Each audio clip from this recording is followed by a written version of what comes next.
Oop, testing. All right, there we go. Sorry about that. Welcome, everybody, to the second round of the TA3 Designs Superspeedway Truck Series, brought to you by RevLIVE here at Talladega. Sorry about that. We're having a little bit of some audio issues there, but I think we've got them all fixed and ready to go. So, that being said, I am here, joined with two commentators tonight, Paul Granada and Tyler Ryan. Guys, how we doing? Oh. Hello? Oh, he's back. Just introduced you guys. How we doing? Not bad. How about good. you, Josh? That's Tyler. Yeah, I'm doing pretty good as well. Yeah, sorry about that. Having a little bit of some internet issues, but hopefully they sort themselves out as we are into qualifying here at the track.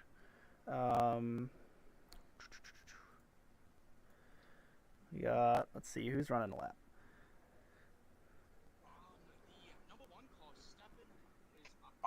The number one car, Steppen, is currently on the apron of number 1 and 2. Melnick is out there. Looks like he's just trying to get up to speed.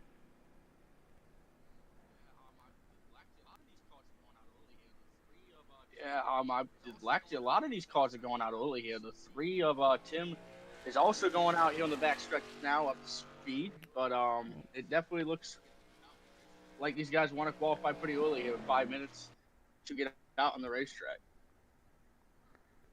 Oh. Nope, Josh, what it froze again.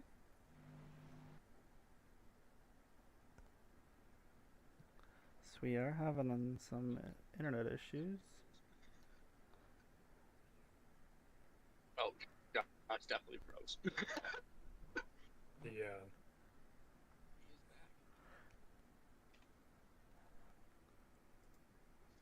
He is back. Sort of. Yeah, I can hear yous, but I cannot see anyone. Well, he might be back.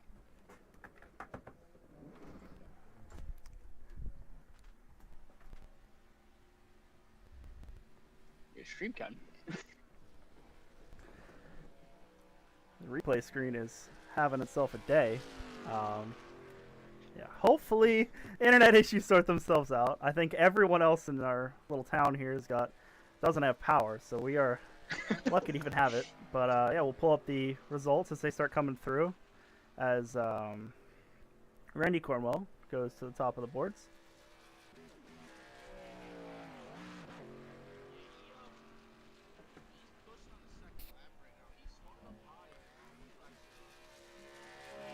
Yeah, he's pushing on the second lap right now. He started up high. One of them actually ran up pretty high on this first lap, so he's looking for a good second lap here.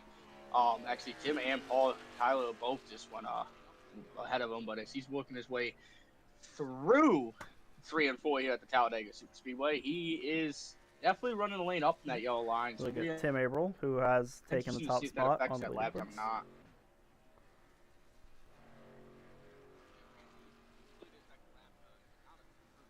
As he works his way. Yeah, Randy completed his second lap. Did not improve, it looks like. No, he actually ran slower. Tim, who is now at the entrance of pit road, coming through the triover, through the restart zone.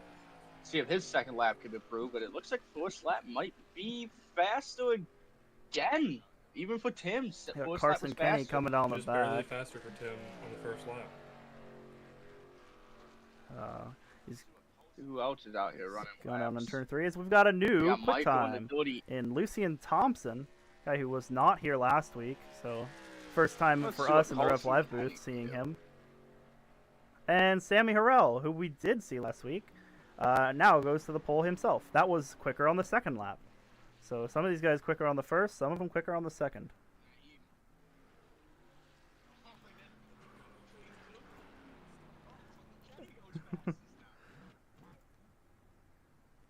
Yeah, Carson Kenny specifically. Oh, and then we've got all kinds of people going fast. oh, Kenny goes fastest now. I think everybody actually yeah, it looks like everybody Jace kind of just LaForte. let loose here now on he the comes last down. couple of minutes here. Just to Jesse put a Meyer lap in. going down the currently, back stretch. I don't know if anybody's actually on a He lap. is on his third currently. lap. Yeah. Oh. He brings in the pit road. He's on his out lap. Aaron Beaver is sitting on pit road, but it's not going to matter unless he. Yeah, somehow don't think the jet plane puts a strategy is going to work goes out around the for him racetrack today. in 4 But seconds. So that's going to wrap we up your will qualifying. go to your starting lineup as soon as they start to go on the grid here. All right, here's your starting lineup for tonight's event. Drayton Cook and Carson Kenny make up your front row. Carson Kenny sitting in the pole position of the number 87. Quick lap for him. Row 2 is Colton Sorrell and Brian Kenny. Row 3 is taken up by Sammy Harrell in the 43 and Lucian Thompson in the 61. Row 4, Tim Averill qualifies P7, and Jace LaForte, who took a violent flip last week, P8. And rounding out your top 10 is Chris Lewis in the 111 and Paul Tyler in the 33. Paul? We got redoing names over here. We got Ryan Richter in the number 51, starting 11th. We got Michael Taylor in the number 38, going off P12. We got redoing names over here. We got Ryan Richter in the number 51, starting 11th. We got Michael Taylor in the number 38, rolling off P12. Then rounding out your top 13, we got Dalton Wilson, who's rolling off in my favorite number, the number 8. So I'm going to take him as my pick to win. Starting 14th, we got Randy Cornwell.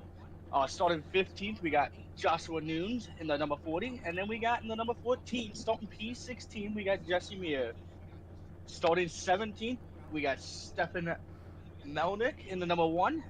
And rounding out 18th, the last one to put a lap time down is Dalton Crawford in the number 70. Starting 19th, we got Joseph Smith rolling out in that number 31. And then we got Jeremy Berger rolling out number 20th. Rolling off 24th, we got Nick Wheeler. Well, for being as notoriously bad at names as you typically are, Paul, I'd say that's a pretty dang good job. Rolling off 23rd and 24th, your final roll of the night, we got Aaron Beaver and Carson Long.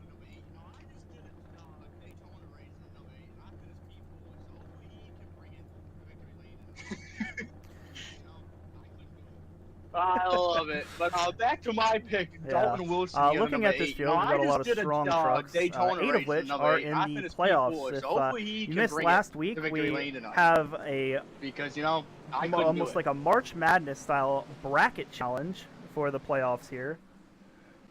As currently in the playoffs, there are 8 cars left. So we'll be seeing the one-on-ones going throughout the field throughout our entire race today. But as Paul already alluded to, we've got some fast drivers. So Tyler, do you have an opinion on who you're looking at to maybe take home a checker today?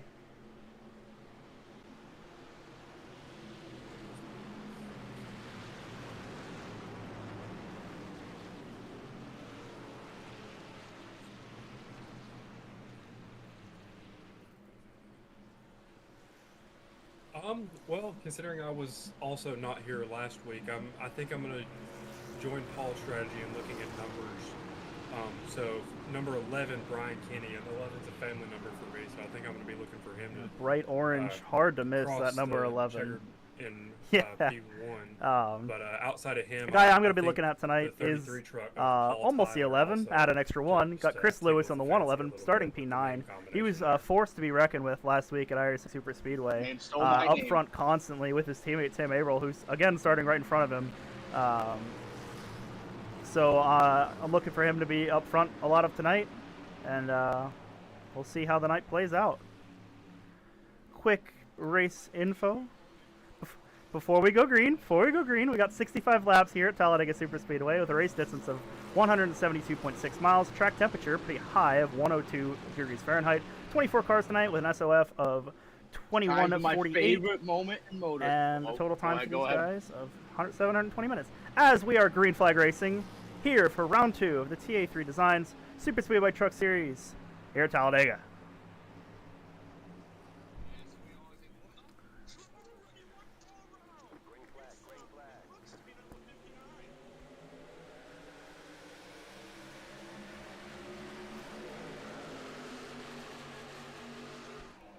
Yes, we are.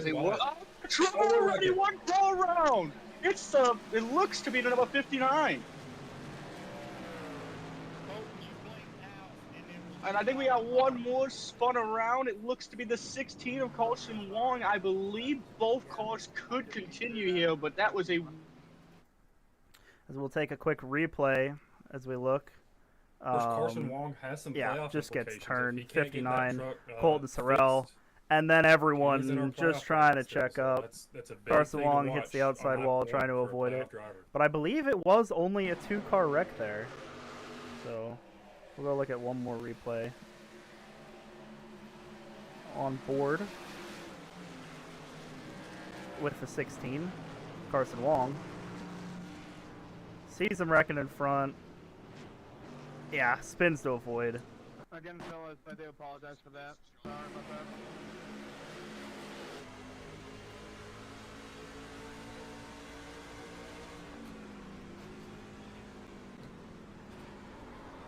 Oh, just misjudged. I mean, I don't know if he got hit from behind. It didn't look like it. But can confirm the 59 that was a primary suspect in that wreck immediately took blame for Definitely that wreck. way too early to be just so sad to see getting lap in 1, wrecks 2, and 1 for these I mean, guys. a So, night to be ruined here at Talladega that has strictly a lot of aerodynamic. yeah.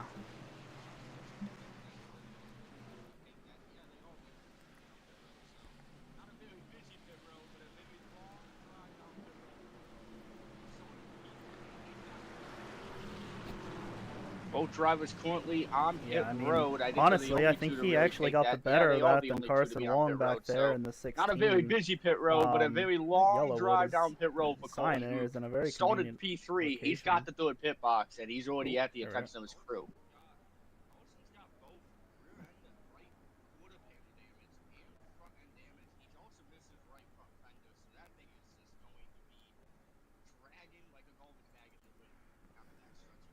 Yeah, I mean, That's Colton's a great way to put it, Paul. Colton's got both rear end right quarter panel damage and front end damage. He's also missing his right front fender, so that thing is just going to be dragging like a garbage bag in the wind down the back stretch here at Talladega. Well, and as you say that, Colton Sorrell out of the race. Oh, he has retired to 59. They have pulled that thing into the garage. Oh, pit road's a busy place the second time around, actually. So maybe some field strategy starting here, probably as they come to 1 to green here. We got, looks like Sammy is on pit road. Drayton Cook's on pit road. Paul Tyler's on pit road. Mike Osala. And we see the race off. Chris Lewis, Dalton That's Wilson. an early pit for a lot of these Dalton guys. Crawford, But you have to Stephen remember, as we Dakota, spoke of last week, there's too many to list right now on pit small road. fuel run here. It was only 10 laps last week at iRacing Superspeedway. So looking to this week, I don't expect it to be much longer than that. So yeah, these guys don't have a lot of fuel in their trucks. Must make them real light. But yeah, it'll make it interesting to see, if we get those green flag laps in to the point where we're able to drop down and see a green flag pit stop, to see if that'll actually, what'll happen on that pit stop.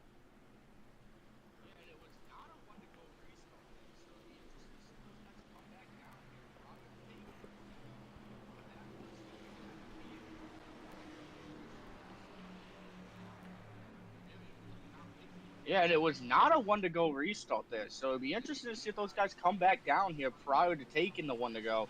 But that was going to end up being a 2 to go, 2 to green restart there. So, very interesting to not wait till one to go, but I mean, I think some of these guys, I mean, I think they're just trying to get a couple more extra laps on their Fiora run. Yeah, boys, I've just been looking back at who came down pit road and who stayed out, and it looks like, just looking at some playoff implications here early, it looks like there is a fairly Definitely even something to split look of out for here. playoff drivers coming down pit road and staying out. So, you know, those alternating strategies might come back here at the end, and we might have some strategy collision that impacts the playoffs at the end of this race. Yeah, especially this pit lane's going to stay open here. Interesting to see if we get any takers here. Well, coming not looking to pit good already road. for your I don't pick, know Paul. as we're coming to 1 to green. It Dalton looks Wilson like down on pits. everybody's just going to do the bypass. Oh, the 1 car's back on pit road, it looks like. And the 8's coming back down. So we are going to have a couple people to top off here. Absolutely. None of us are here to sit around and pace. It is Talladega. We're gonna go racing I as much mean, as we can you here can for be the here at the 65 end as we laps. take the 1 to green here. Bonnie the Real quick, flagman let's says, take a let's look go back into your racing here. playoff battles. As we got the 1 seed, the 31 of Joseph Smith, going up against the 51 of Ryan Whitaker, the 8 seed. So the 2 of them, best finisher of those 2, will be moving on. Then we've got Randy Cornwell in the 22, seed number 5, going up against Jeremy Berger in the 21. The winner of those 2 will take on the winner of the previous 2, Smith and Whitaker. Then you have the 6 seed of Carson Wong, who is currently sitting on pit road, laps down. Unfortunately, it does not look like he's going to move on, but we'll see if things can change quickly here at Talladega. And Michael Saylor in the 38 is going up against him, so already looking for a free pass for Michael Saylor to make it into the next round of the playoffs, as long as he can stay clean and not be involved in any accidents here that could take him out of contention. And finally, we have the 2nd seed of the 12 of Nick Wheeler, and battling against him is the 111, who I've mentioned earlier, of Chris Lewis. So those are your 8 playoff drivers, and the battles they're going to be facing all throughout tonight's 65-lap affair as we get ready to go back green. Yeah.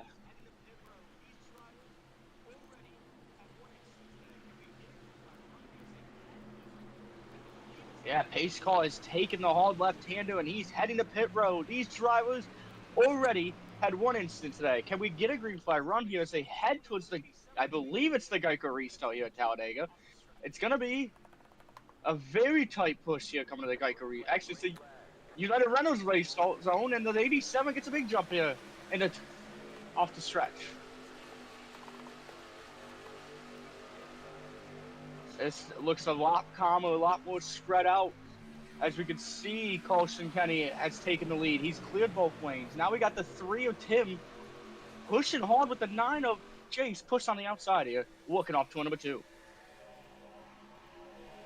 Yeah, definitely a way better start than our initial start. We've got a little bit of movement going on, but kind of 2 by 2 throughout the field, a lot calmer. Yeah, as we actually the top 4 single file out a moment here 3 wide, but it looks like he just wants to drop back out of this. So we are going to be single file down the back stretch. As we walk down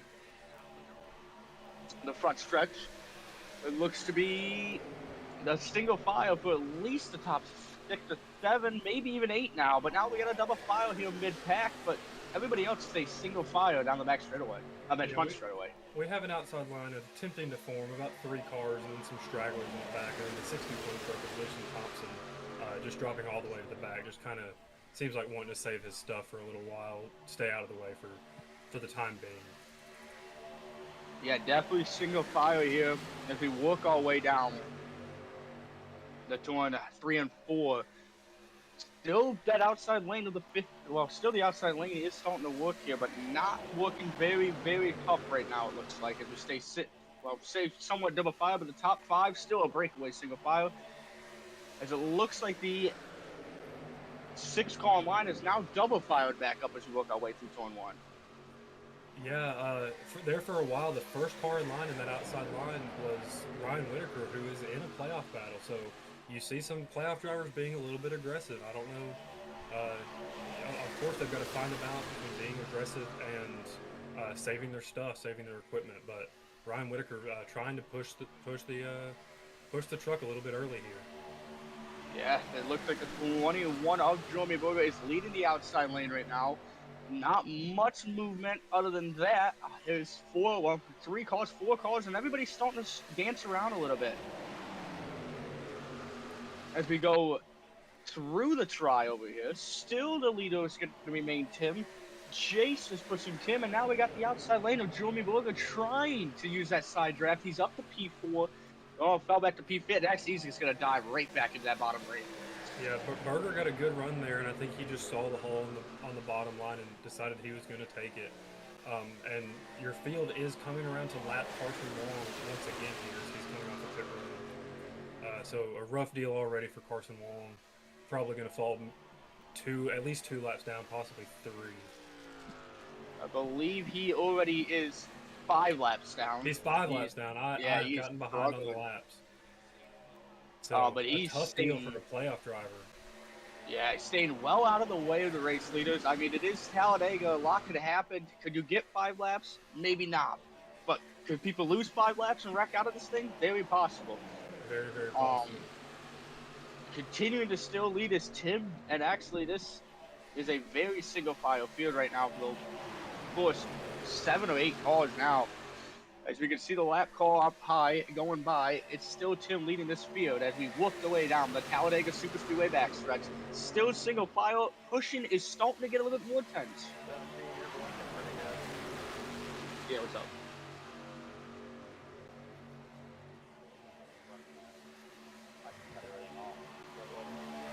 Yeah, so we've got a little bit of a breakaway in the top 3. Of course, not out of the draft or anything, but the top 3 seem to just have a little bit of a gap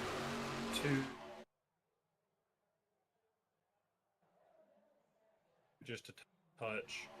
And then, of course, the gap to the 21 and the 51 of Berger and Whitaker. They're both playoff drivers looking to solidify their spot in the next round. Yeah, as we continue to work our way, it's staying single file. I mean, the outside lane of the 1-1-1 of Chris Lewis is starting to work that high lane back in. He was one of those ones that took the pit stop here after that towards yellow. And we got someone called really sideways in the middle of the pack. It was a 21 of Jeremy Berger who just got tagged in the right rear quarter panel by the 51, but was able to hang on to it, and everybody continues straight down into 3 and 4. Yeah, definitely a big moment there. Caused the pack to break up a little bit, caused that outside lane to form. And that's what you're going to see. You're going to see some movement. If somebody sees a run starting to happen or sees a checkup starting to happen, you'll see that second lane or possibly even third lane try to form just to keep their momentum up high and keep those positions. Yeah, I mean, I gotta believe that this fuel window can't be more than 15 to 20 laps, and we're getting that window now where I think they're gonna start getting in a position to really start having a pit here, but possibly not as we work the way down the back straightaway. Looks to be a 3 wide. This race is getting interesting. We've got some pushing going on. It looks like teammates linked up there in that middle row, giving themselves some good pushing. Yes, we do, and it actually looks to be someone who wants to challenge Tim for the race lead. It's going to be Chris Lewis on the outside lane being pushed by no other than Drayton Cook, and actually to the lead goes Chris Lewis there down the front stretch, and still side by side pushing both lanes up another lane. As they work down the Talladega back stretch, as they enter the Talladega back stretch, Chris Lewis leading the outside lane. He's going to pull down and block the inside lane. Now, it's side by side on the back stretch here. It's Chris Lewis versus Drayton Cook. Down at a 3 and 4, still 2 by 2, and 2 cars pushing evenly. Chris Lewis with the power move there, and of course that's Josh's pick to win the race.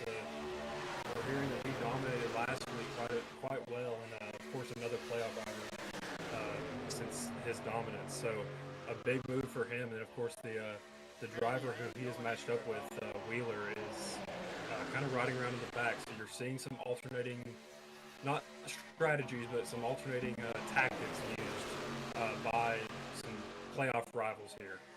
Yes, we are. In the 17, Drayton Cook's going to pull right down in front of what looks to be Chris Lewis. Post back to the outside, and that's a Dodge Ram teammates right there. Actually, Ram teammates, and actually now we got some blocking for the race lead on the 98 of Quentin. Drayton and Quentin switching between lanes right now in front of block. Yeah, we're having a lot of movement going for the lead right here. It seems like people are willing to be in front, and I don't know if we might be getting to that fuel window like we were talking about. And want to get in front, getting the pits clean, and be able to make sure we stay in the draft. So it might be a fuel thing here. Everybody wanted to get to the lead. Yes, definitely. And speaking of my pick, the number 8, don't know what happened, but I just took a peek over at his over at the Dalton Wilson machine. He has lost the lead pack by almost 17 seconds. So it's definitely some Ollie Struggles back in the front. Drayton gets absolutely pushed out of the way down the back stretch. There's 3 wide everywhere. They're scrambling to get around the one car below the apron. He's able to get back in as they head into 3 and 4. But once again, a big movement here in the top 5. Yeah, some big moments there. Just everybody seems to be a little antsy. Some aggressive moves going on. Some loose trucks for sure. We'll see if we can make it to that fuel stop before things get a little bit too tense up here. Yeah, definitely. I mean, they seem to want to give each other space, and then it like a light switch flips, and these guys get really aggressive when that outside lane opens up. Now they're kind of staying even here, looking through 1 and 2, with the new race leader being Sammy Howell, who is currently in the number 43, who's now up the racetrack, and he's going to block the outside lane. It's going to be tight down the back stretch again, but he does a good block, a clean block. Another movement call. It's going to be the Chris Lewis machine, but it's going to stay side by side with the 38 of Micah Shayla to the inside and try to take over the race lead here. What's interesting to me is about Michael Saylor is he's pushing this hard for the lead, and he is matched up in the bracket with Wong, and of course Wong basically taking out of contention for this race on that first lap wreck. So we've got, if Saylor just kind of kept it easy here, he would probably have a pretty good chance at locking himself into the next round of playoffs, but he's throwing that all to the side and going for this race lead and potentially this race win. Yeah, I think he's got that in the back of his mind that this playoff competitor is having trouble, that you could be a little bit more aggressive. You got 6 laps to work on this thing, but you do not want to spin out and end your day. What Carson Wong wants, though, is he wants that to happen. He wants him to spin out and end his day, but that's what he does not want. Is they've worked their way through 3 and 4, and now, once again, a new race leader here, down off 2 and 4. It's going to be Dakota Crawford being pushed by Tim. And actually, no, he's not even going to leave the lap because Tim's taking it to the outside. He side by side again, outside lane, coming strong to the race line. Oh, we got the 40 go around. There's a big wreck. Oh, no. Multiple calls collected in that one. And once again, we're going to be underneath the money line yellow flag. That did take out quite a few trucks. I don't know if anyone had real serious damage from that. Seems like everybody's getting pointed in the correct direction again. If we're going to take a quick replay book here, it looks like it just came down off the straightaway, a hook there to the 42 machine, and everybody's trying to avoid accident, running into the back of each other. The biggest hit looks to, the 51 gets into the side, and that was a crash of the, I don't know what number that is yet, but as soon as I figure out that number, I will update it. That was the 33 of Paul Tyler, who got into the inside wall, and then the 51 car, of course, getting into the side of him.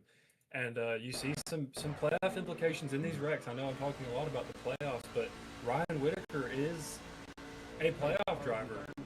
So that contact could come to matter here at the end of this race and moving into the next round of the playoffs. 100%. A rough day for some of these drivers.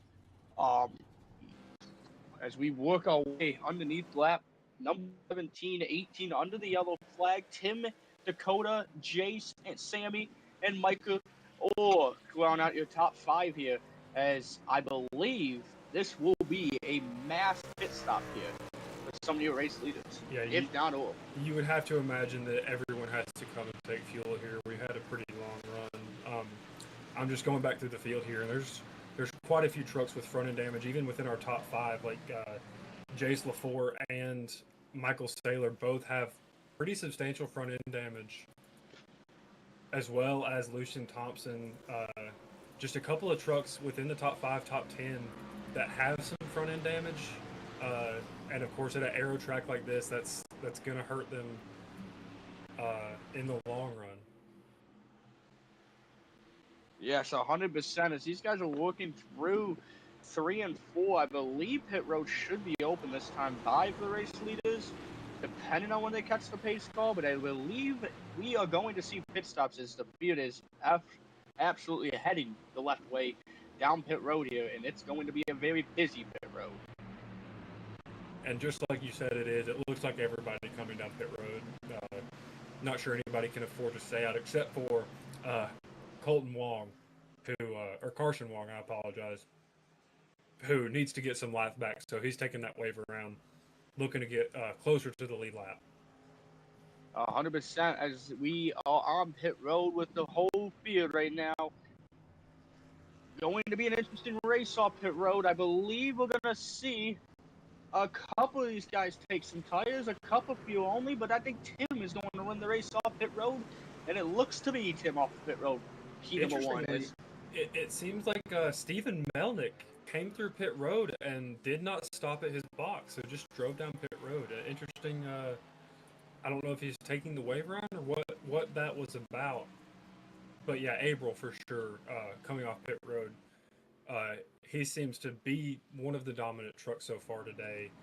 Has stayed kind of within that top 5 all day, as well as leading when that caution came out and winning the race off of pit road. Stefan was was one of the drivers that pitted on that first yellow. I'd be kind of surprised if he came down pit road and not pit. So it'll be interesting to see if he comes back down in pits. I'm thinking maybe he fell asleep and maybe missed his pit box. As we work down the back straightaway, and it sounds like I think we're going to see the one back on pit road here. Yeah, I'm not sure if it was missed the pit box or a miscommunication with the crew there about potentially taking tires or how much fuel, or one of those decisions that you can't change coming into the pit box. So maybe taking another lap around to get that sorted out. Very true. I mean, as he worked his way down, probably down pit road this time, as we see him take the hard right-hander, probably to pit road here. Let's see if he goes down or not, and he will come down pit road, I believe. He will.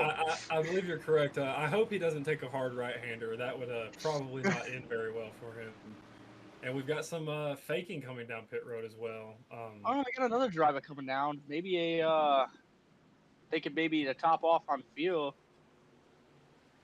Yeah, we got the 8 back on pit road. I'm going to think this is just a stop and go for a lot of these drivers coming in to add some extra field, as the pace call will take the 1 to go symbol, which they do. So these guys will come in the top back off. Yeah, we had about 10 cars come down pit road there at the end of that pack, and I feel like that is a pretty good mix of maybe topping off on fuel or just finishing up any minor repairs that they have to get done after that wreck that happened.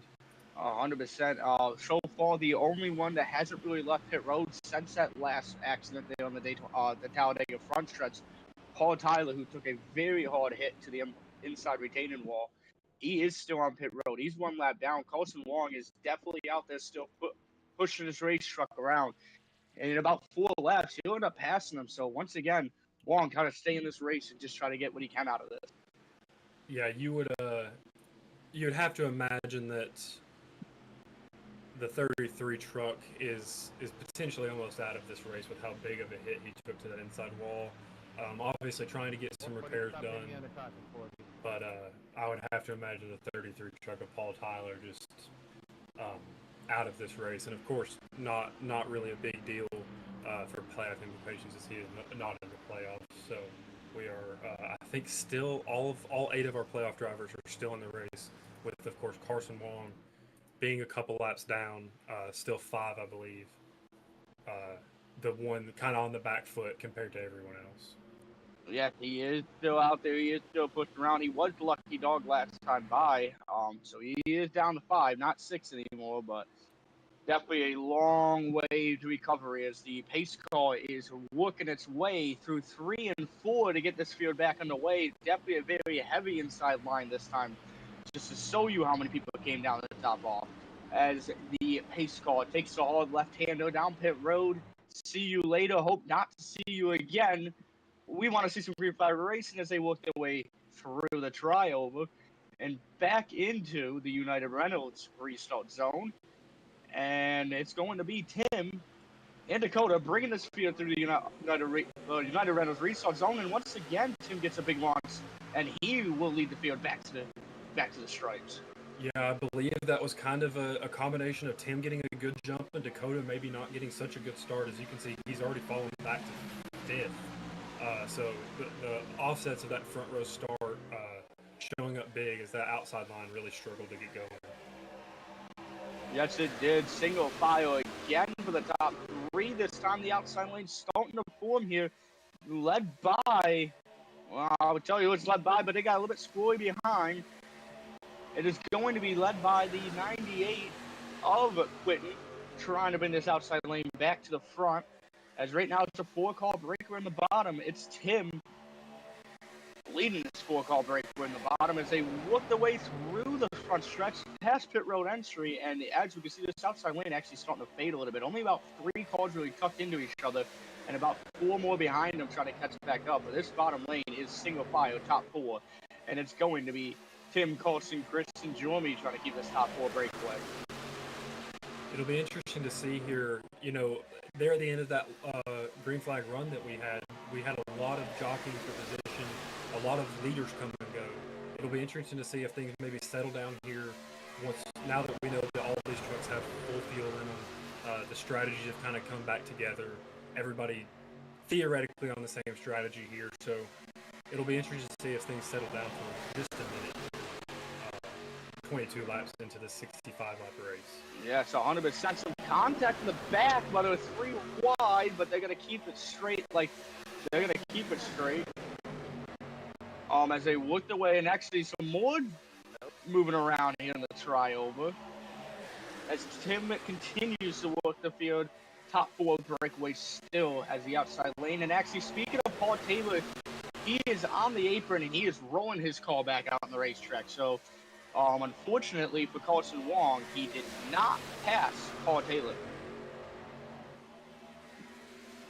That will be unfortunate, you know. For a playoff driver, every position matters here.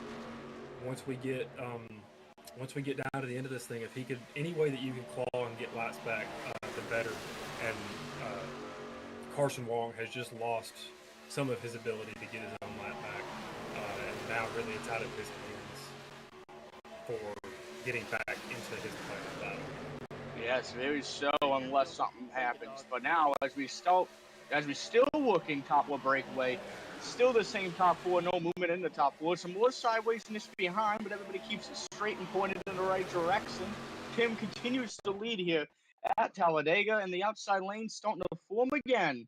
It's led by this time by Joshua Nunes as the outside lane trying to form up. They actually got a lot more cars up there this time, so maybe some time and maybe desperation to get to the front here.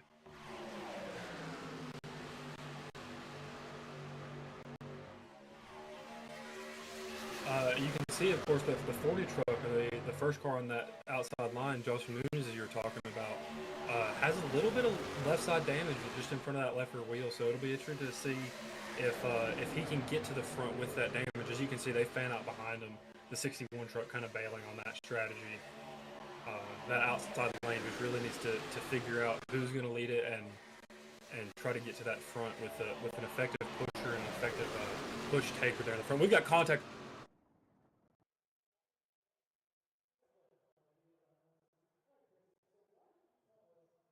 was as a 21 of Jeremy Burger did pull back to the outside, and he wants to lead the outside towards the front, and he is looking at outside. He's up to P3 on the outside, and maybe P2, maybe even going to the lead here off the 24 exit.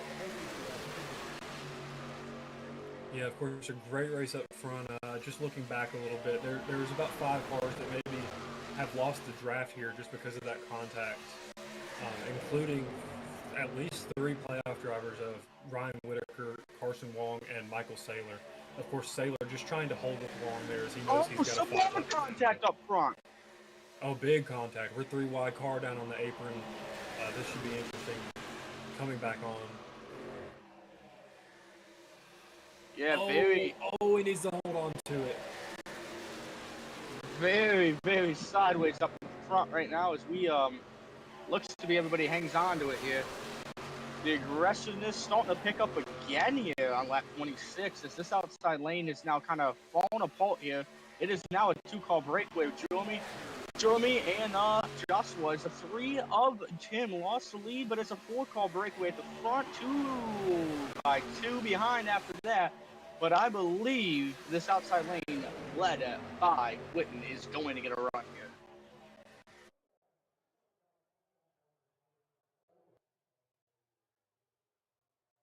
For position here as you see the 3 truck of Tim Averill moving up to that outside line. Not sure if that's blocking or if that's just him seeing that run coming. Really organized, so you would expect the outside line to 100%. I don't know if Tim wanted to block or he wanted to get to the high side because he's not back up there on the high side. He's actually going to drive himself back from P3 back to the lead. So it sounds like he does not want to be playing nice. He does not want to follow the leader. He wants to be the leader. As a 3 wide behind, and they are looking to 3 wide up to number 4, and that middle lane right now is forbearing here at Talladega.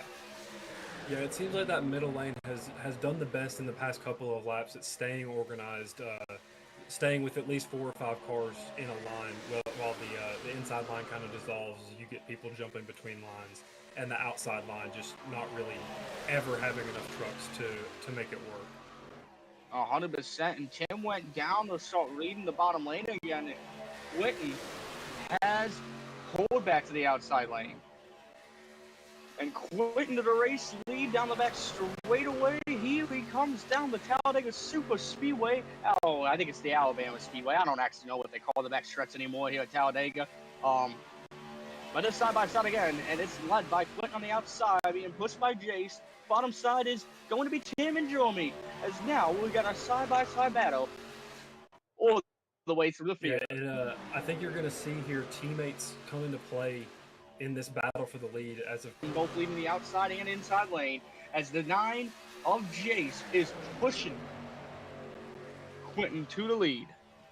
So yeah, looking at that second pack, we've got your pick of Dalton Wilson leading that second pack, and then playoff driver Randy Cornwell in second. Of course, Paul Tyler a couple of laps down in third in that pack.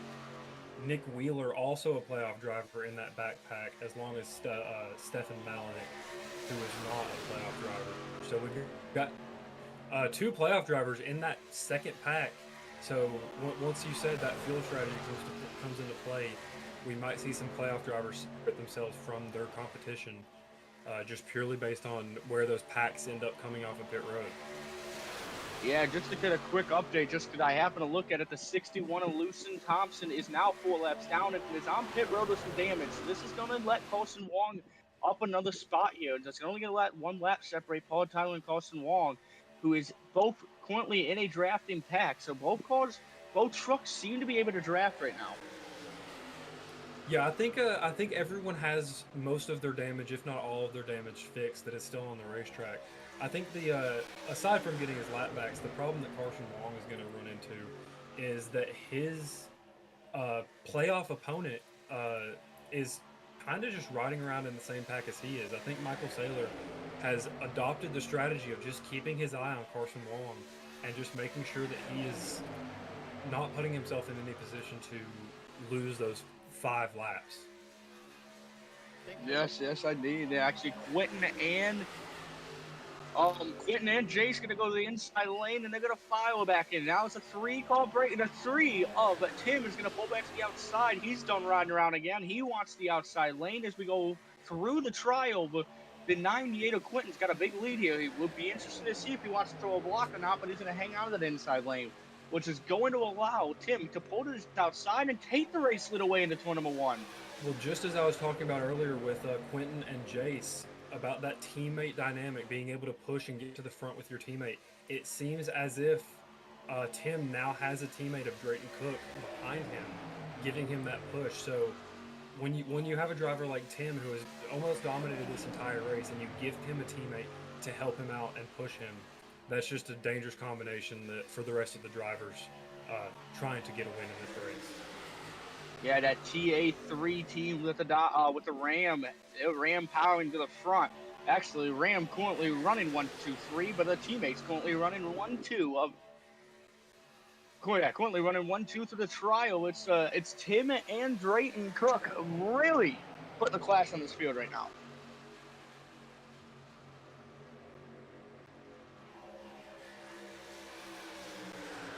Yeah, all Ram trucks. Oh, we got it right. Oh, we're going trouble. The 17 might have. I don't know what just happened to the 17. What a save by Drayton Cook. He almost got turned around. I think it might have been by the 40 truck. The no, 17 sorry, the 17 of Drayton Cook is underpowered. He has lost the motor on the Ram.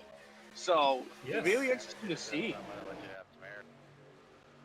Yeah, I think he blew up there. He was trying to push his teammate so hard. I think he just lost power, hurting the motor there. So yeah, good Tim save has by now everybody. lost a bit of his advantage.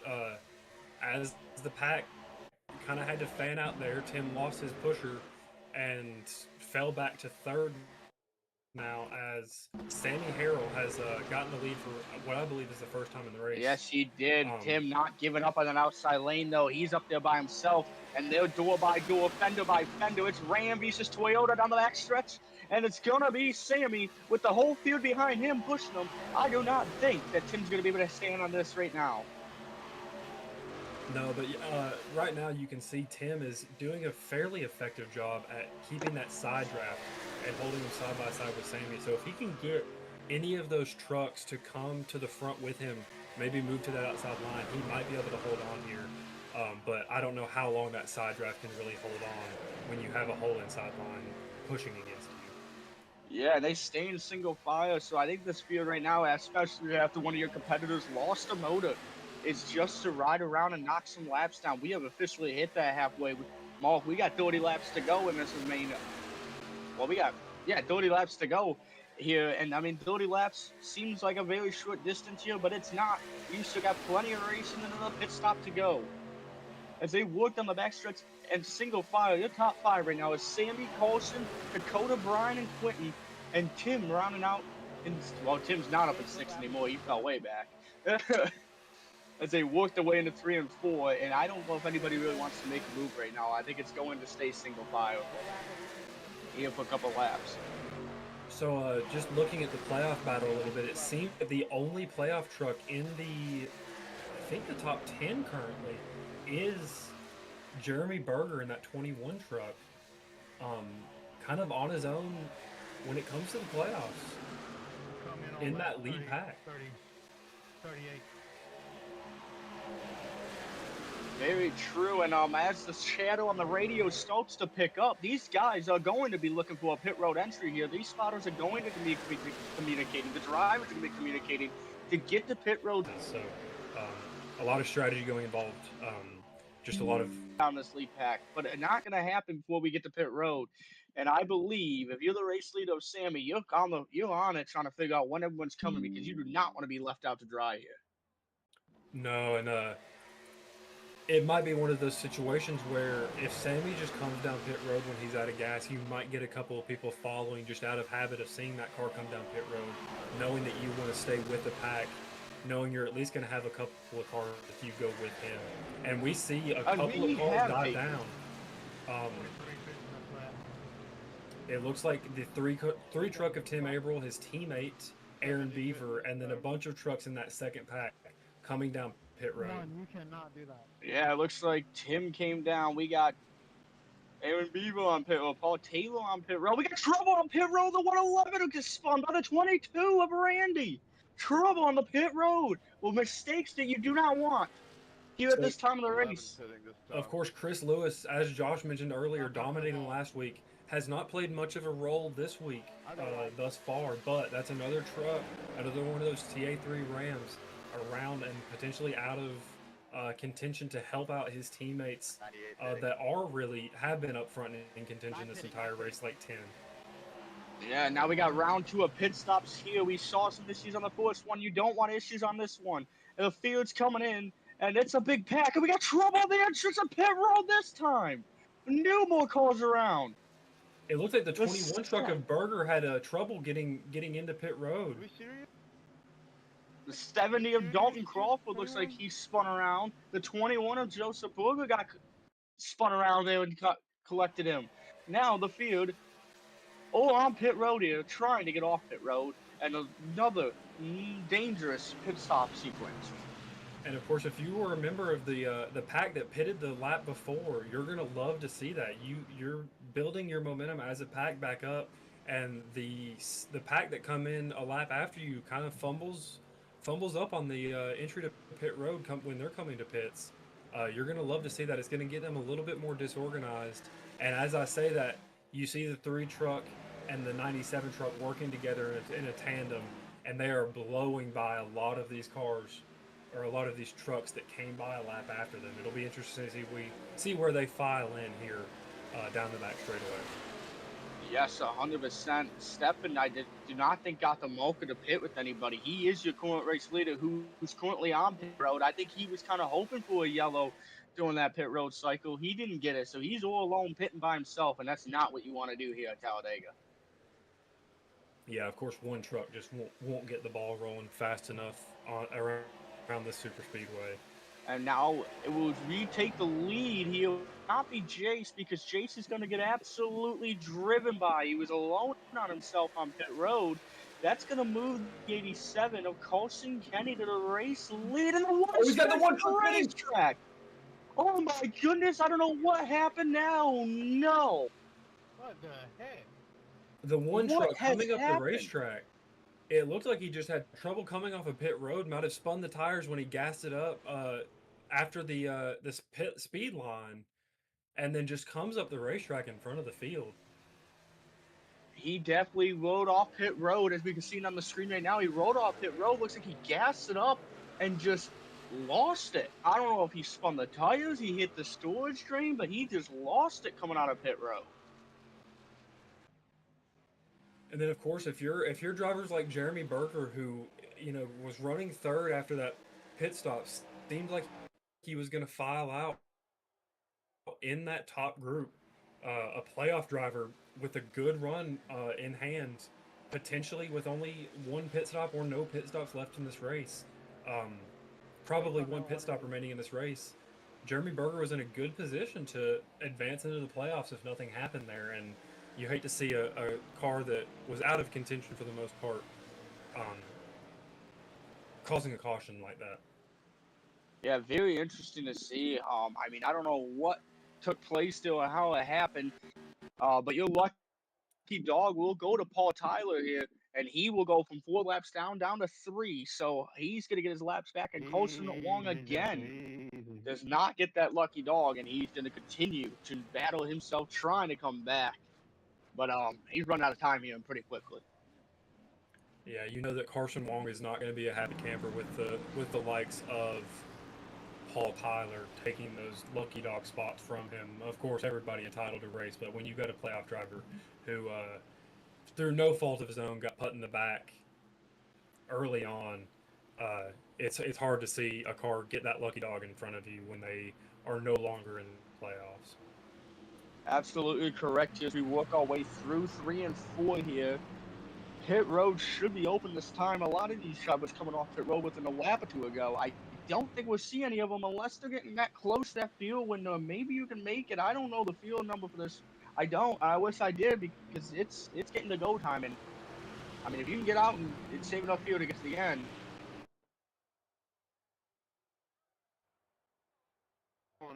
if we go green with about about 14 laps to go, maybe. And actually, the field's coming. The No, field is coming. We are taking more fuel. So yeah, It was might led be close. by Tim, but the field's coming. So they gotta be close to a window that these drivers feel comfortable making. And they said, let's bring it down and put a full tank of gas. And I don't think we'll take tires here unless maybe you scuff them up coming to pit road. Kind of like the one that actually Tim is going to take some tires here. He's got the two right sides up, and he's still sitting there. So it looks like it's gonna be a 4-tire stop for the 3 of Tim. So definitely a tire and gas only stops here, but Tim's gonna put 4 tires on it. So maybe he got under the hot, scuffed the tires up, just didn't feel comfortable with the 2 tires. Yeah, well, I would imagine not taking all 4 in that green flag pit stop under yellow. He's had a dominant truck thus far today. With about 23 laps to go, you might as well just take tires, set yourself up for the end of this race. He knows that he can put his truck in a position to win. Really, no matter where he starts here, he's been showing good speed all day today. 100%. I mean, Tim, it's just going to be interesting if we get to the field. He lost one of his teammates, Drayton Cook. I mean, I don't know what happened, if it was a miscommunication on the dash that's overheating, but he drove the motor a little bit too hard, and it exploded in front of the race field, from the race leaders, actually, and did a good job of not collecting anybody and safely getting that thing to the bottom of the racetrack and off the racetrack without even bringing out a yellow. Especially normally when you see somebody blow up that far up in the field, it usually collects a couple people. Of course, and just looking. As we go over. Go ahead, Paul. Yeah, as we go over our mid-race info here on lap 41 of 65, we've had 3 cautions. The first caution came out very early in this race, lap number 1, 2, and 1. We've only done 7 caution laps. We got 23 cars remaining in this race, 15 lead changes. So that's something to watch as this continues to get close to the end. I think that's going to skyrocket here. And I think we're going to be into the 30s, maybe in the 40s for lead changes. Yeah, for sure. We saw during that middle stage of that race a lot of jockeying for position, a lot of setting up to get a good fuel run set up and a good entry to pit road speed. And as you say, as we wind down, that is not going to slow down whatsoever. So we're going to see a lot more lead changes as quite a few trucks come back to top up on fuel before we go green. Yeah, I was going to say, looking back at it, Tim's back on pit road for a splash and go. Trouble again on pit road for the 38 machine. Again, Michael, he just slid the pit box for the second time today. Under caution, he has gone through his pit box as we are working underneath this yellow flag. And if I'm the pace car, and the pace car has done it, the lights are off on that pace car, so you know what that means. We are going back green, and we will have a battle for the win with about 20 laps to go. Should be a great show to the end here. But just to get back, as you were talking about Michael Saylor sliding through his pit box, he is one of those drivers that can afford to make minuscule mistakes like that, but he just cannot let those minuscule mistakes be big mistakes, as he has 5 laps on his playoff competitor. He just needs to keep that truck clean to the end of this race in order to move on to the next round. 100%. I mean, I think the aggression is going to step up here with about 20 to go, 22 to go at the line, I believe, and I think the aggression is going to happen now. I think it's go time here if you're in the back, but I don't think we're done wrecking yet, but I think you got to be a little bit safe on the playoff battle here. For sure. At these super speedways, it's impossible to tell how these one-on-one playoff battles are going to go, but with wrecks happening and such, it's very difficult to see what's going to happen until you cross the line. But when we look at some of these playoff battles, like Jeremy Berger, he has had the advantage over Randy Cornwell, his competitor, pretty much the entire race. Berger has been up at the front as we're about to go green with him starting outside front row. Pace car takes all the left hand off the field, and into pit road he goes. The field's coming back to United Reynolds restart zone. This time it's led by Jeremy Berger and Cole as they enter the United restart zone. 87 with the big launch. Jeremy Berger trying to get to the inside, but not going to happen. It's going to be a side-by-side even at the race line. And my pick in the 11 truck of Brian Kenny, giving a good push to Berger there on the start, but now falling back a little bit, not giving that push. I think you're going to see the inside line kind of take off here, leaving Berger a little bit searching for either a partner or a way down into that inside line. This inside lane's been very, very dominant here on the Reese. So it takes up the line a couple minutes for that outside lane to really start getting together. I mean, if they stay tight on the Reese, that might make a difference. But that outside lane seemed to be struggling here early. But I believe maybe this top 5, top 7 that didn't pit here, going into a fuel saving mode. And actually, the 9's on pit road. Don't know why he's on pit road. He's on pit road, silver to black flag. So I got a freaking penalty for speeding. It's going to be speeding penalty for the 9 truck. So unfortunate. Maybe he stayed out there a little bit under that leash in yellow to try to get some track position or maybe a penalty clear, but he's gonna obsess on the green, and that might take any chance he's got of winning this race. Yeah, it was a pit road speeding penalty for the 9 truck, and like you said, that's tough for a truck that was in contention for a lot of this race with his teammates up there. Tough to see a truck like that taken out of contention with a mistake like that on pit road, getting a pit road speeding penalty. 100%. I don't know if maybe there was a phone call or maybe something, but the 8 of Dalton Wilson, who has been in the back half of this field, is on the way to the front, and he is pushing the outside as the second driver on the line, pushing the 38 of Michael Shayla, and they'll go to the race lead in turn number 1. Of course, every time we talk about Saylor, just having to keep the truck clean and just survive this race, I think we see him make his way to the front and race for the win. So he says, screw the playoffs, I want to win this race, and is fighting at the front despite his playoff competitor being 5 laps behind him.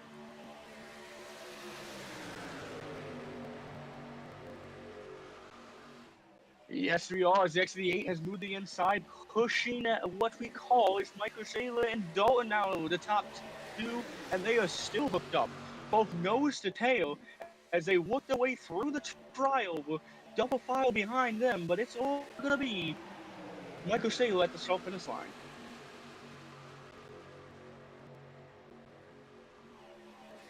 The 8 did come down on that recent yellow flag. He came down twice. Gas, so definitely have more in the tank than most of these guys up front. As we can see, I think Tim chilling out in the back, single filed out actually on the back part of the field, maybe saving some little bit more gas before they go up here and try to push for the race lead. Yeah, I was about to say, I do wonder if some of those trucks that came down pit road with one to go to green, if they might be more okay with being out in front of the field, burning a little bit more fuel, versus those guys that stayed out to maybe get some track position early. You might see a little bit of switching of positions there, as some people want to save fuel versus some people being okay with burning a little bit more. 100% as the 98 of Quentin Steinbach is taking the lead over again as they work through 1 and 2. It is dead even at the front right now by 4 rows, or 4. Top and bottom, side by side, the 8 goes underneath the apron, and he is gonna fade now. Yeah, and I think the 8 truck's gonna have a bit of a hard time getting back in line and keeping any sort of positions here as they let him up finally. That outside line might now get a good run as we get 2 playoff drivers, Chris Lewis and Randy Cornwell, getting pushes to the front. Of course, Chris Lewis, Josh's pick at the beginning of this race, dominant last week, now showing his face at the front for the first time tonight. Chris Lewis, who was spun around backwards on pit road 10 laps ago, is now leading here at Talladega. He didn't actually get to lead this lap. The 22 of Randy Cornwell is taking the lap, but now leading the outside is Chris Lewis. He was around 10 laps ago, and now he's battling for the race lead as we work our way through 1 and 2. Top side is Chris Lewis, bottom side is Randy Cornwell. As pushing by the 43 of Sammy, who's back to the front now. The inside lane starting to fade again here, though. Side draft is going to be a key. And then they're keeping a little bit of distance here. They're not on the side, they're not on the doors, they're not on the quarter panels of the inside lane, so they're keeping a little bit of distance, so it's not being very aggressive yet. as we work our way through lap 49, coming to lap 50 to make it 16 to go at the line. It continues to be led by Randy as we work our way off turn 4, coming to the triover. The outside lane starting to fade again. Yeah, and we're seeing something interesting here. We're seeing kind of a flip in a playoff battle. All day we've seen Berger leading against Randy Cornwell, his competitor, and now we're seeing a flip. Of course, Randy Cornwell leading the race, and Berger third in line on that outside line. So this is the first time that Jeremy Berger has been behind in this playoff battle tonight. Yes, and then one driver looking for the yellow right now is Jace Laporte in the number 9. He's one lap down. He wants a yellow. He just showed that penalty a couple laps ago, and he is looking for a yellow, and he might get one the way these guys are starting to dance around up here. But Chris Lewis again on the outside, working the outside lane, but once again, Jeremy Berger's up there too. This outside lane kind of start out again. The 22 of Randy Cornwell is going to start looking between both lines, looking to go back to the bottom lane as they work to the triover. And it looks to be maybe this time it's still going to be Randy leading at the start-finish line, getting pushed by Quinton, and now it's once again the speed is starting to get side by side, but the outside lane losing on the driver comparison right now, with only 5 cars up there on the bottom. It's got more than 5. Looking all the way off to number 2, the outside lane starting to dance a little bit, trying to get some clean out of the nose of those race cars. The 21 of Jeremy's going to look to make it 3 wide, but going to dive back in, trying to get the nose clean. As now working down the back stretch with less than 15 to go, and this field is getting very small up here in the top field. I mean, the main pack right now is starting to go side by side, but nothing major, no big moves coming right now. The outside lane starting to fade, top 2 break away for a moment here as we look to the triover. Still lead by Randy and being pushed by Quinton. It's sideways behind, but everybody hangs on to it. Yeah, we just saw a big move out of Jeremy Berger in the 21 truck to get to that bottom line. Of course, I think of all the drivers, he's going to have to be the one pushing the issue the most. Watching your playoff lead the pack like this has got to be a scary thought or a scary scene for the 21 truck, but he's probably going to have to try to do everything he can to get back to the front and battle the 22 truck for that playoff position. 100%, and I mean, Tyler, you know it as much as I do. We just got out of Daytona running these trucks. We know how much the side draft means. At what point do these guys start really putting it to the doors of the inside lane and trying to pull that outside lane to the front? Yeah, I think it's going to be tough just given the amount of cars on the inside line versus the outside line. Of course, the side drivers stay as far up in the pack as they are, but in order to make anything happen, they're going to need a couple more trucks to come up and join them to make any moves. Yeah, very, very strange to see this outside lane starting to fade again, but I'm going to think it's going to go back to a fuel issue maybe. Maybe not having enough to make it to the end, and they're just trying to save this inside lane, guys. The 3 cars on the outside, I'm going to put a battle up in this lead here, but something tells me as we start seeing the back half of this field start fading a little bit, it might be a fuel. Trying to save some fuel here for a late race yellow, or maybe just trying to make it to the end. And actually, speaking of it, Chris Lewis is going to take the race of the way momentarily. The 43 is going to pin it to his outside, and it's now going to be Sammy versus Chris down the front stretch. Not really long, though. Yeah, I think Chris Lewis might have heard us talking in the booth about how difficult it was going to be for him to get to the front in that 3-truck pack, and took it a little bit personal, just powering his way to the front there. Of course, you see Brian Kenny and Sammy Harrell jumping in front of him as well.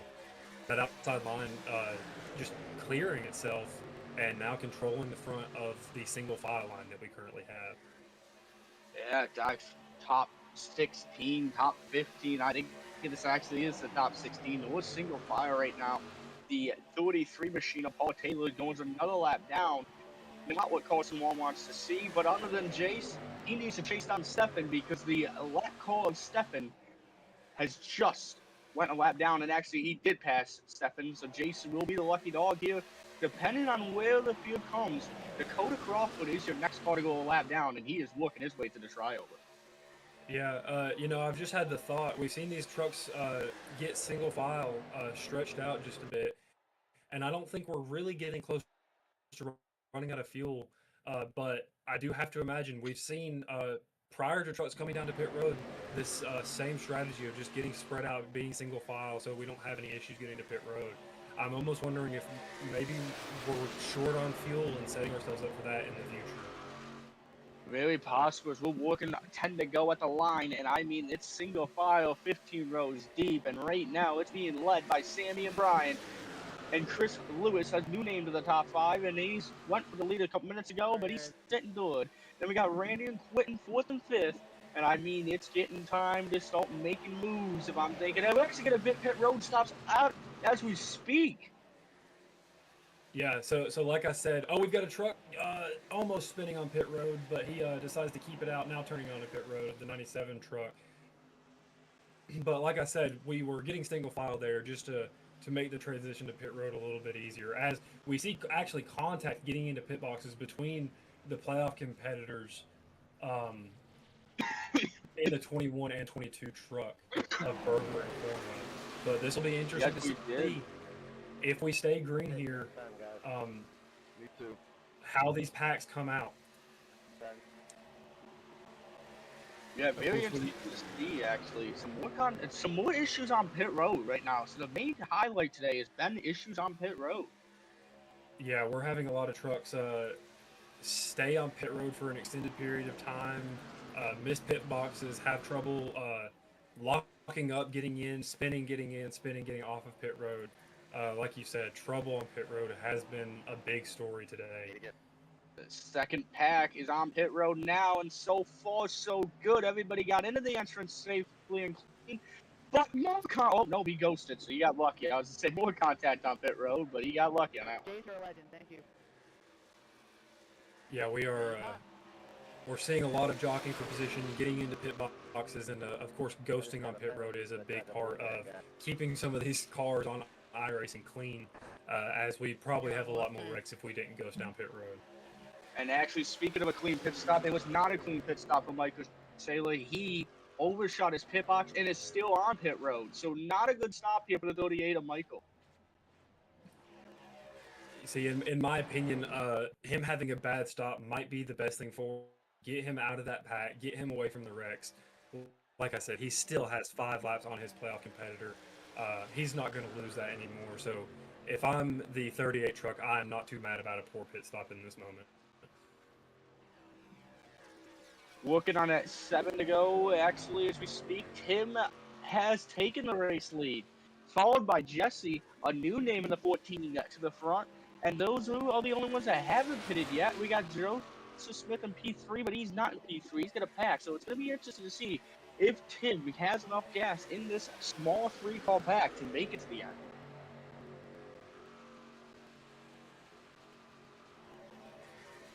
Chris Lewis has taken over the 3rd position here in the main pack, being pushed by Jeremy Berger and Randy.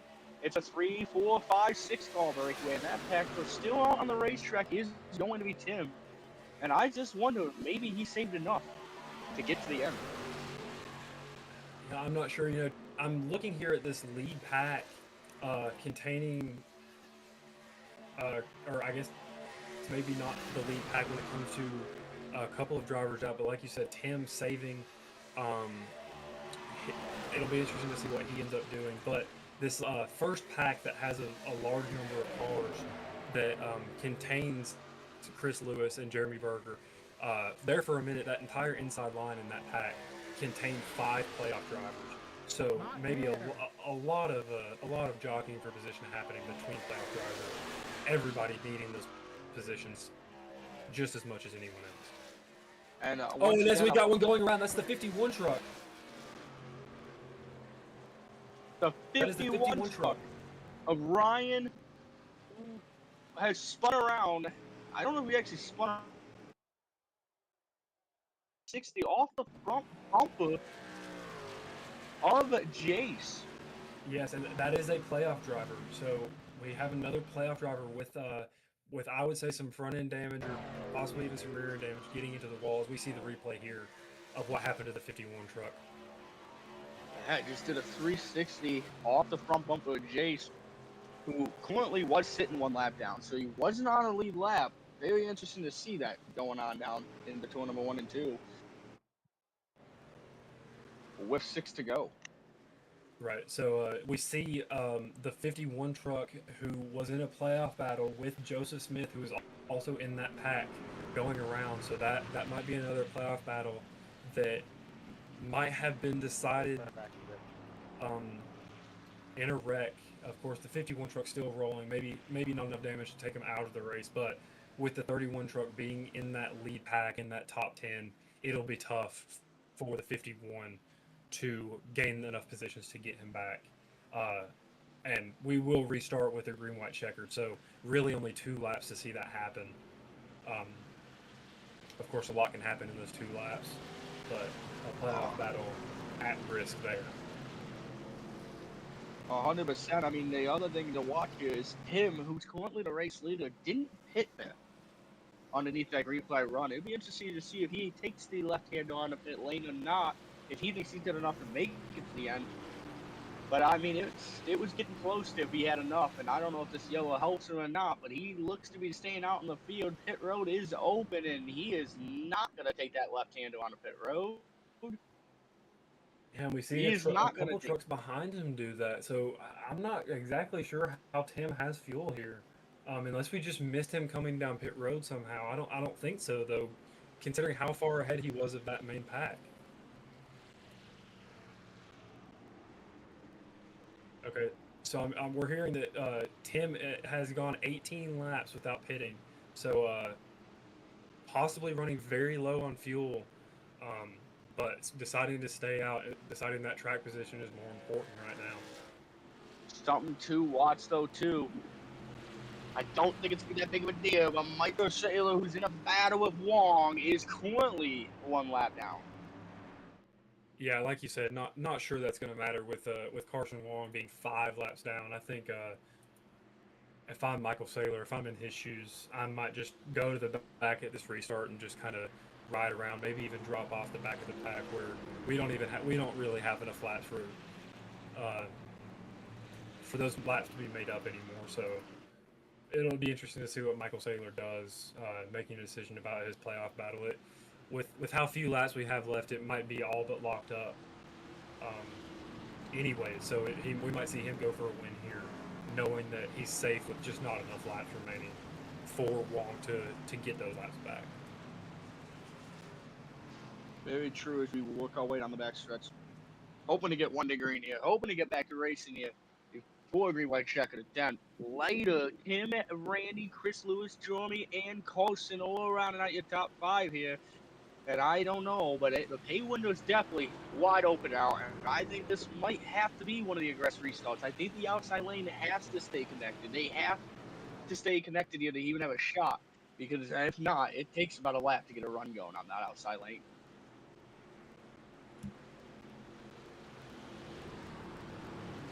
Okay, so we are hearing not a green-white checkered quite yet, but we will be 3 to go on this last restart here, or on this next restart here. And I'm also hearing Tim might be the first driver to do it, but he kind of wants the outside lane here coming to the 1 to green here. And he wants the outside, and he's going to take the outside, it looks like. As we pace cars into the tryover, past the line, it's 1 to green. The flagman says it. All right, lights on the pace car are off, and we're going to see these cars pick, file in 2 by 2 all the way to the back. This will be a 3-lap run if we keep it green, 3 laps at the end of this race. Of course, we do have the possibility of a wreck and a green-white checkered, but it'll be interesting to see how some of these playoff battles end up, and if this 3 truck, who has dominated pretty much all day, can stay out front with just 3 remaining. A guy who hasn't pitted in over 19 laps. This caution might be helping him, but it's very interesting to see that he picks the outside lane. The first driver, the first leader to pick the outside lane. The outside has not gotten going the last couple of restarts, and now they're going to attempt it with Tim at leading the outside, and I think it might be time for a side draft.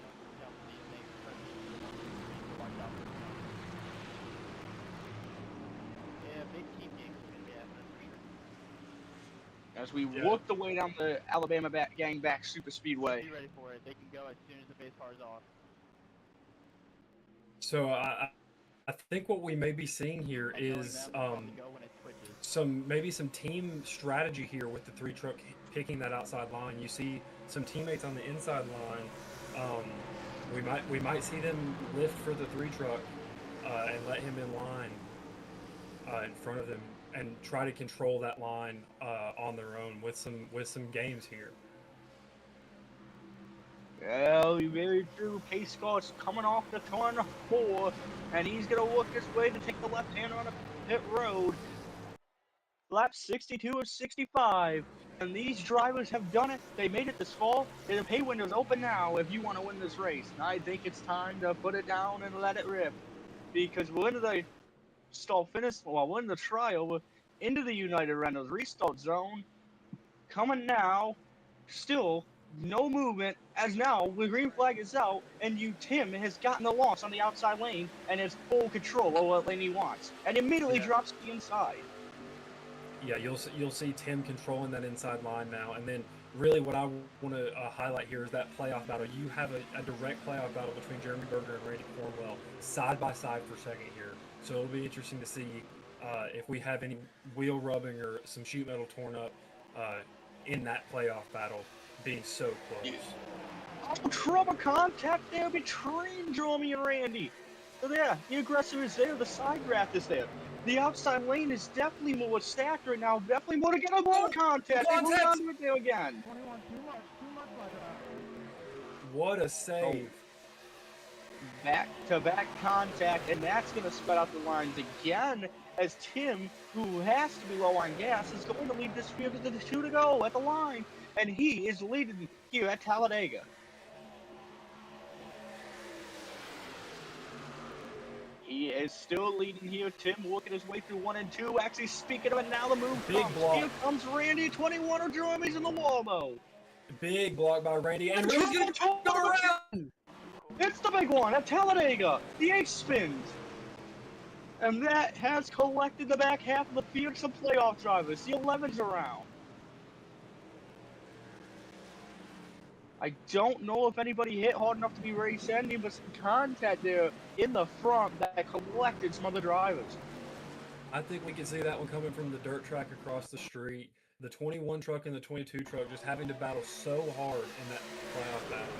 And you see the 22 truck get spun around, trying to throw a block. The 11 truck comes up a little bit, kind of 2 trucks meeting in the middle there, as you see in our replay. Just everybody jockeying for positions, nobody being exactly sure of who's going to go where, and you see 2 trucks make contact and a lot of trucks involved. Here, where we only had 2 to go, and we're going to get our first green-white checker. Yes, we are, and actually some big... Quit, not gonna let you buy, brother. I mean, not something you want to see, not something you want to be a part of, but that was definitely something interesting to watch.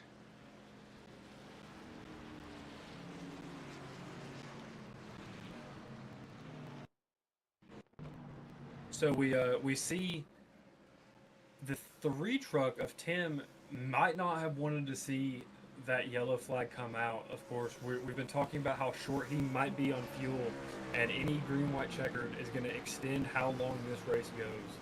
He might not have enough. We're going to have to see once we come around if he maybe pulls that truck down to pit road, or if he maybe has enough to gamble this thing to the end. Yes, I mean, very interesting to see. He's going the longest at 9. Coming up here, that's Jace LaForte, and he's coming to take the lucky dog again. He's going to take the lucky dog here. And it's going to be the 16 on the lead lap. And I mean, it's still go time. He still has a shot to come back. It is Talladega. Anything's possible.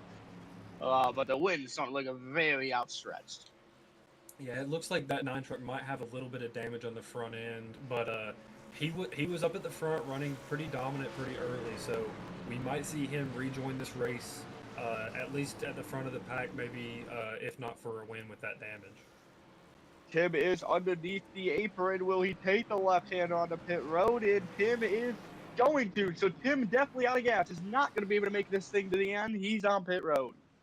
Right, but what you might see that he might enjoy is all of the trucks involved in that wreck pitting behind him. And so he's only going to leave a small handful of trucks actually ahead of him on the racetrack once he comes out full of fuel and with no damage compared to some of these other trucks that got in that wreck behind him. Tim has been very aggressive on an outside lane. He's been leading the outside lane a lot. Can he get a pack together? Can he get a group together and maybe take it to the outside? New race leader is none other than Chris Lewis. Josh's pick has found his way from spun out on pit road to the outside to now leading this race. With Jeremy, Dakota, Carlson, and Nick as your top 5.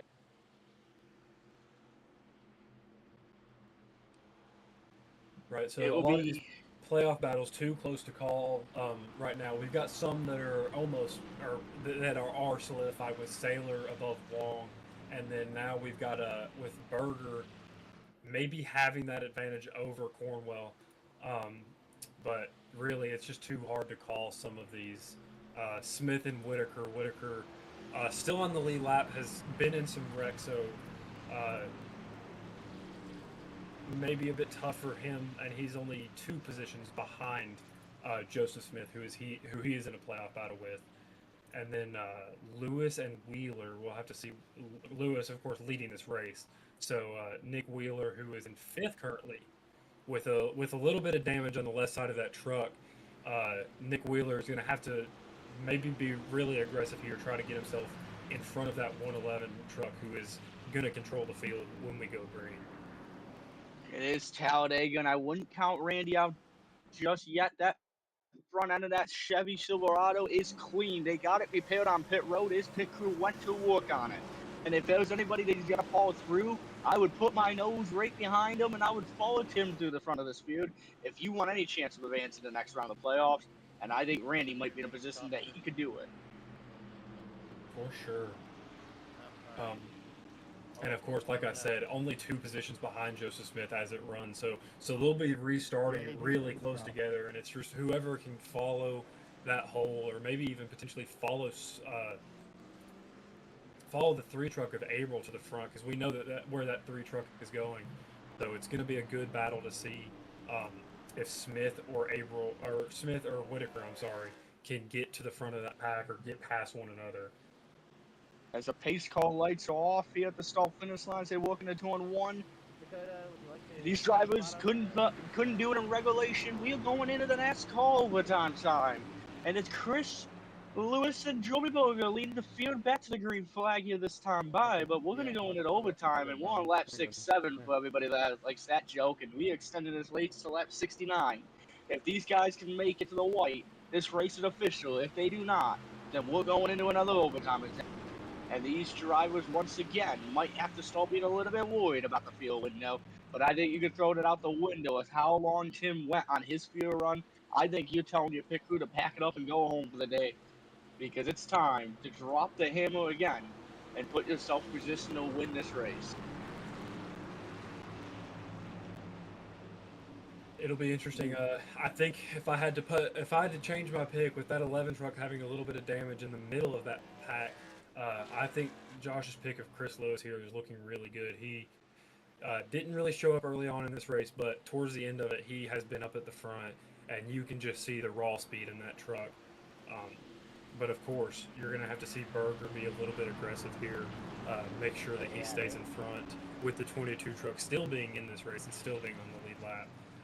Jeremy Berger cannot just sit idly by and let this race slip out of his hands.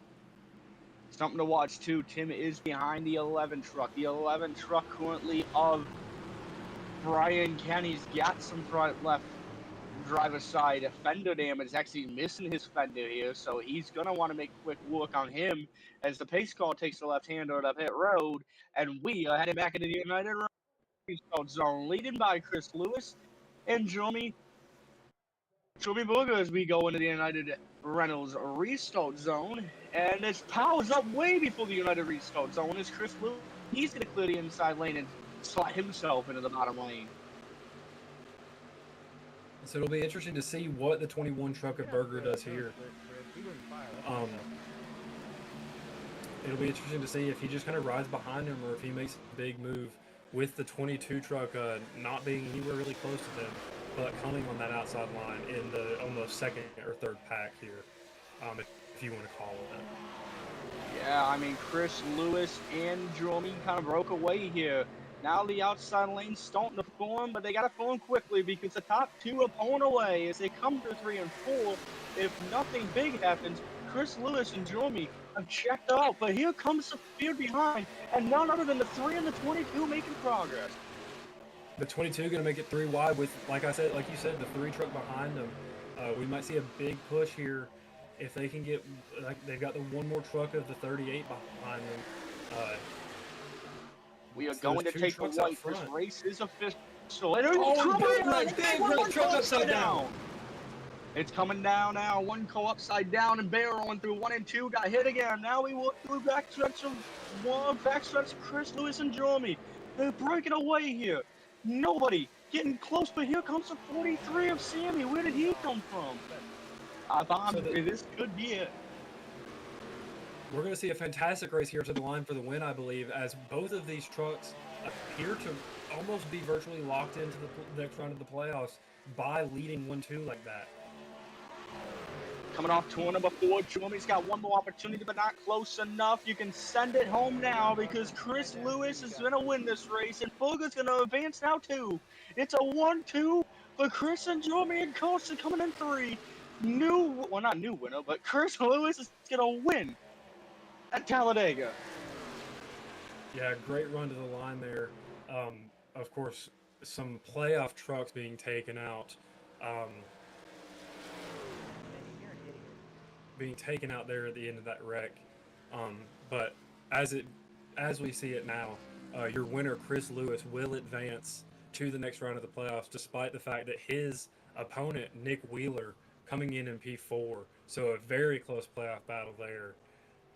And then Jeremy Berger going to advance over the 22 of Randy Cornwell's. We're going to see a replay here of that wreck on the last lap that took out so many playoff trucks.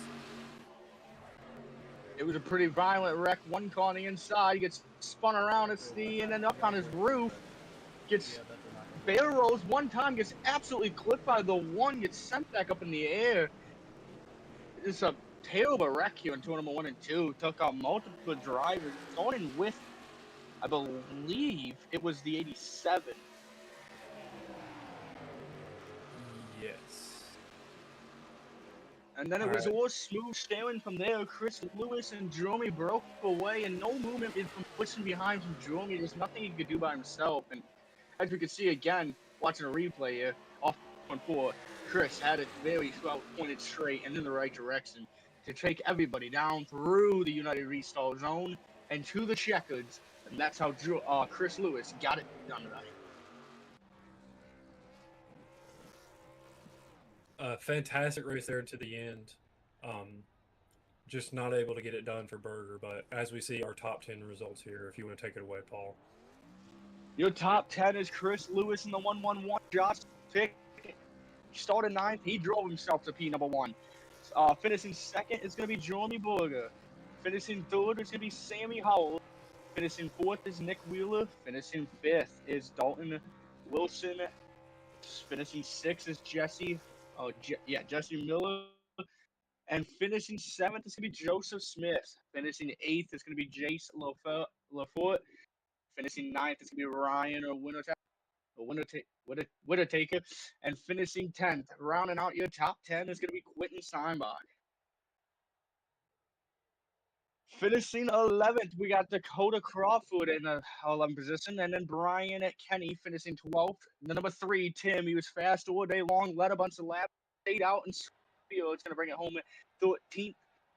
Joshua Nunes is going to bring it home 14th. Randy Cornwell, a very, very tense battle with Jerome. Unfortunately, came up short after getting collected that 1 rack, and then the last lap rack's going to bring it home 15th. Carson Kenny is going to bring it home 16th. Stefan Melnick is going to bring it home 17th. Michael Saylor, he did it. He's moving on in the playoffs. He's going to bring it home 18th. Colson Wong, 1 spot short, is going to bring it home 19th. Aaron Beaver is going to bring it home 20th. And then Paul Taylor is going to bring it home 24th. Drayton Cook, who blew an engine, running P2 at the time, is going to bring it home 22nd. Lucien Thompson's Racing isn't easy, but experiencing it is. iRacing puts you in the driver's seat with the industry's leading sim racing game. Drive on laser scan replicas of the greatest racing circuits from around the world. Go head-to-head against other drivers chosen by skill-based matchmaking to ensure competitive racing at every level. Compete across all your favorite series. In officially licensed cars, engineered to deliver the most accurate driving experience possible.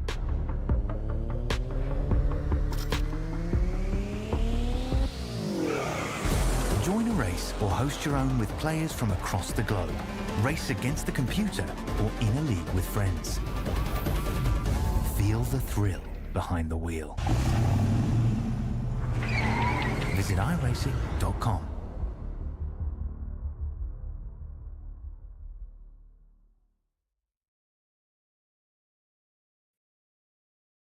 Maybe ask Lewis and Berger about the battle with the 22.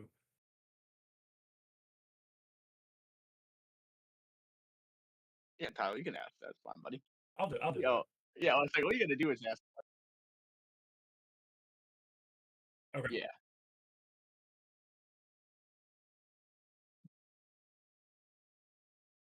We are back from commercial break, and we are working on speaking to our race winner, Chris Lewis, who is currently, I don't think he's doing burnouts anymore. But we're gonna hold Chris Lewis here and see how he did it. Hey, Chris, welcome to the Rev booth. How do you feel after winning this race today? Buddy, I'm feeling great. I knew I had to win it just to beat Nick Wheeler to advance. That guy's tough. I'm also about 6 PBRs deep, enjoying life, and can't believe I pulled that off tonight. Yes, unbelievable. You had an eventful day. Spun around on pit road. Actually, Josh picked you to win today, and you showed off. I mean, spun on pit road, drove yourself back to the front. What were you thinking when you spun it out on pit road? At TA3 our team model is just find a way. So I got spun on pit road. I was just thinking find a way.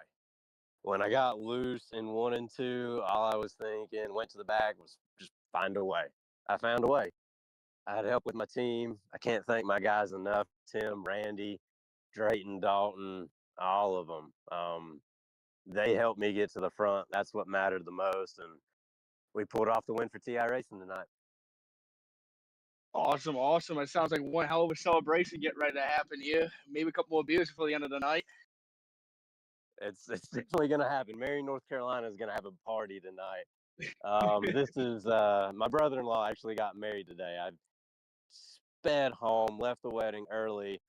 So, Josh, buddy, this one's for you. I know you're watching out there tonight. We got it done, buddy. We got it done.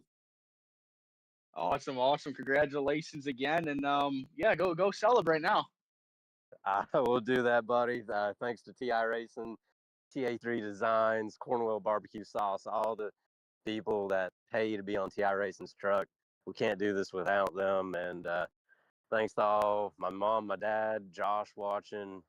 Love y'all to death. And we did it, boys. We're back on top in the league. Hell yeah, awesome again. Congratulations again on today's win. And yeah, congratulations, and we'll hopefully see you next week, maybe back in Victory Lane again. That's the goal, buddy. That's the goal.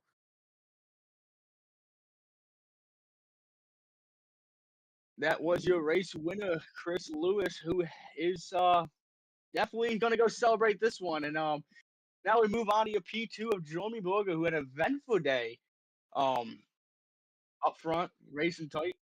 Welcome to the booth, Jeremy. How do you feel? And bringing home P2, one spot short of winning this race, but a very eventful day for you.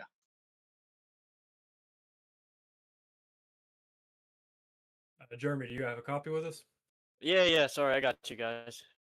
You're all good. So we were just wondering, pretty eventful day. We spent a lot of time in the booth talking about your playoff battle in particular. As it got down to the wire there with Randy Cornwell. I believe you two were side by side for second there with only a couple of laps to go. So really, the biggest question we have is how much is that playoff battle impacting the way that you drove And how much were you thinking about that throughout the end of that race, really? Oh yeah, I mean it was pretty much my only goal coming into these races because they're bracket races is to beat the guy that I'm racing against, and that was on my mind from lap 1 to the lap that Randy wrecked. So that was definitely on my mind for most of the race, and I think it showed by how I drove Randy. So For sure, and like you said, we saw Randy get taken out in that wreck just after taking the white flag. So you got to see him wreck in your mirror, and then you see his teammate in front of you battling for the win. So, what was your thought maybe going down that back straightaway? How were you maybe going to try to set yourself up for the win? I know it didn't end up paying off, but what was your strategy kind of fighting for that win there on the last lap? yeah, it was tough. I kind of thought that I might have a chance just because it was me and Chris, but I ended up not really ever being able to form a run. And I mean, I could have cared less about winning the race. Like there was 24 cars in this race. If Randy finished last and I finished second to last, I would have been fine with it. So literally my only goal was to beat Randy. I could have cared less about winning the race. Right. Well, fair enough. When we've got a playoff format like this, where we're putting drivers head to head, it does make the intensity on those head to head battles go up way high. So, congratulations on making it through to the next round of the playoffs, and congratulations on a P2 finish. Is there anybody you would like to thank to help you get to that P2? My friends, my family for letting me do this, my teammates, uh, and you guys for broadcasting. All right, man. Well, we appreciate it, and like I said, congratulations on the advance in the playoffs and the P2 finish here Thanks. at Talladega. Awesome. That was your P2 finisher, Drummy Burger. Now we switch to P3. You do a drive on the podium. Sammy Howell. I can't say his last name because I can't speak today. In the number 43 truck, and let's see if he's around. He may have packed that thing up and went home early with a Tundra. Yeah, I'm not seeing Sammy anywhere around. I am not. Yeah, I'm not seeing Sammy anywhere around.